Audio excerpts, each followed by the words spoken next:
So, good morning, everybody. So, let me first take a basic assumption. We did not start research for 5G today. So, it means that we already achieved some of the results that are expected for 5G. And some of the topics will be not closed, but at least ongoing with continuation of topics. And some are more maybe promising on new topics beyond 5G, or I don't know if we have to call it 6G or whatever, but we will see that there's maybe a question of continuity of the research.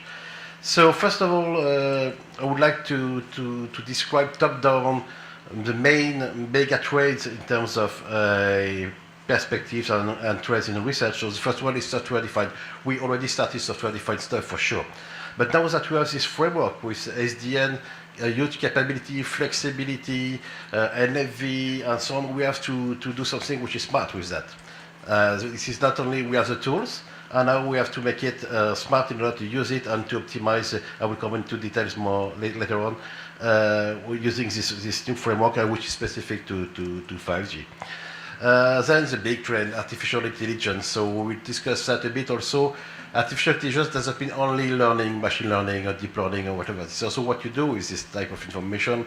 And if you look at what the DARPA says, quite good reference, they consider that the learning was the second wave, and now we are at the third wave, which is contextual and reasoning. So contextual, context-aware, and reasoning. So again, artificial intelligence is fully open and a promising application for which will make sense to 5G, because 5G is a framework, is something that you can play with. So we couldn't do creation on the fly for new slices or things like that in the past. So artificial intelligence applies for that. It didn't apply before because we didn't have slices. So 5G, again, we have to capitalize on what we achieved. So we have something in terms of architectures, a framework, and so on. And now we have to make it smart. My third metric is the one with everything which is small, IoT, and which is at the edge. So IoT is a little bit blurred as a concept. So I prefer to refer to what is happening at the edge. Cyber-physical system, where, for instance, industrial system, where you have a mix of IT and operational systems, and looking forward, dust and very hyperconnectivity and very small things to be connected everywhere, and so on. And a big part of the research is a good old stuff, because we did not finish a lot of things. And for instance, if I'm talking about security, and I apply it on the previous topics, I want to use software-defined in order to have software-defined security, in order to have the best deployment of the protection as the enforcement point of the security in my systems. I also want to deploy the best way the detection of the attacks in my system using this software-defined and the flexibility of software-defined tools. And I want to do it smart, using artificial intelligence. And I want to do it everywhere, including at the edge in the cyber-physical system, and thus where I have constraints on the resources. So sorry, but it's difficult to read it. It's very small. Other things which are all stuff, but still continuing. We are not at the end of the as-a-service paradigm and the cloud. Today, if you want to describe a 5G service, what is the template? What is the SLA? Are you able to combine end-to-end all your segments and pieces of 5G services? No, because it doesn't exist. We don't have any standards, so there's still some research to be done on this part. Physical layer, for sure, I know that there's plenty of radio guys in the room, so yes, we have to do something on the physical layer on the radio, even if Maxwell and Shannon sometimes will say that we have a limit. QoS and QA, quality of service and the quality of experience, is still topics. Some things that may come again because we did that in the past, but real-time and deterministic networking is something that we need if we want to deliver infrastructure and system for a lot of verticals, because they require that. In my company, we are dealing with aircraft, with train signaling. In this kind of application, you need to have deterministic, provable networks, and so on. So still on open topics, and we want to integrate this with 5G and the further development. Then you have all this ICN type of evolution of the network. So my first slide was in silos. I had separated topics, and actually what we need is to have, we need to break those silos. I cannot do software defined without artificial intelligence. I have to deploy and distribute the artificial intelligence capabilities among my systems. So there are interaction between all of that. And that's maybe something new. And in fact, we started that quite brilliantly, actually, because we need to break those silos. People from the radio are talking to people from the core. People from dealing with mobility topics are dealing with other topics. And we have to continue this. And all of that has to be done with the goal of sustainability.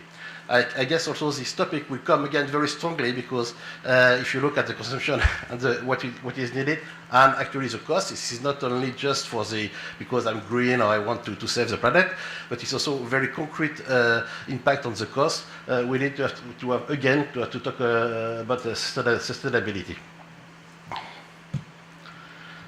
Oops. So, and why are we doing all of that? So you have on the left some of the main key technical trends impacting the system in the middle, which you can call it 5G or evolution of 5G. But at the end of the day, what we want is to have an impact. So the digital transformation is the main goal for the industry, for the enterprise, and so on. All the applications, I don't want to read all of that, but you know them. But it's nice on the slide, but today we are still far away of achieving all of this impact in the real world. So we have to also still to work on that and to cross the expertise and the capabilities on each vertical and on the provider of the horizontal technology.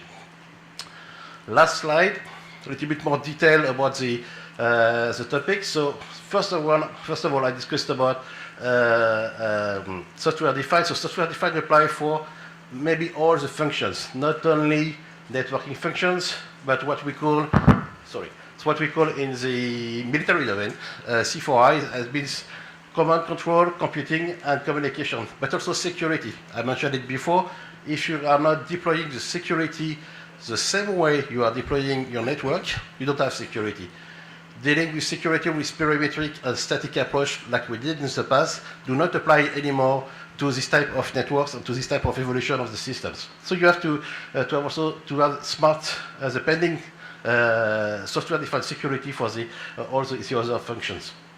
And if you look at all the capabilities we have for all the problems we have with scheduling, deployment of those functions, there are brand new problems, and we are not at the end of the game for sure in terms of optimization and research on that.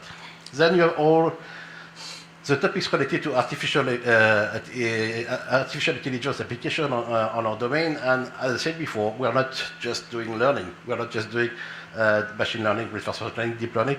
We want to have reasoning, and we really want to have autonomous way to control and manage our networks. And when I say networks, it's with an S. It's not only one single network from one supplier, so it's much more complex to have it end-to-end and to compose with various philosophy, doctrine, and so on in many places. Application at the service level, we expect to have a lot of 5G services. We expect to provide a 5G infrastructure in order to deliver services.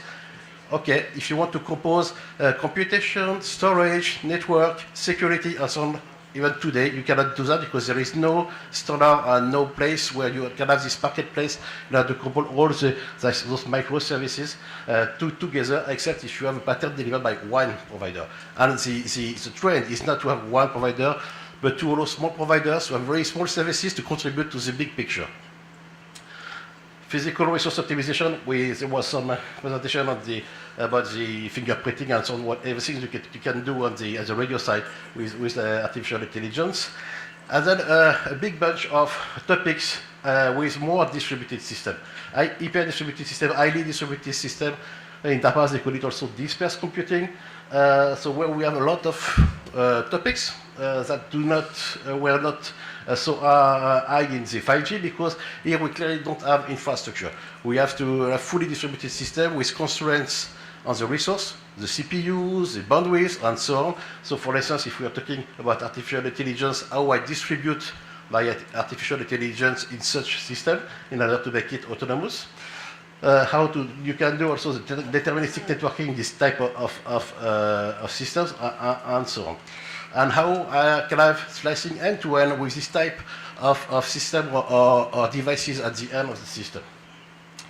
Then back to the old good stuff, we have the security, the resilience, and so on. The cross-technology communication, we talk about multi-rat, how to have handover and roaming between all those technologies and how to optimize that with not the same property in each and every communication.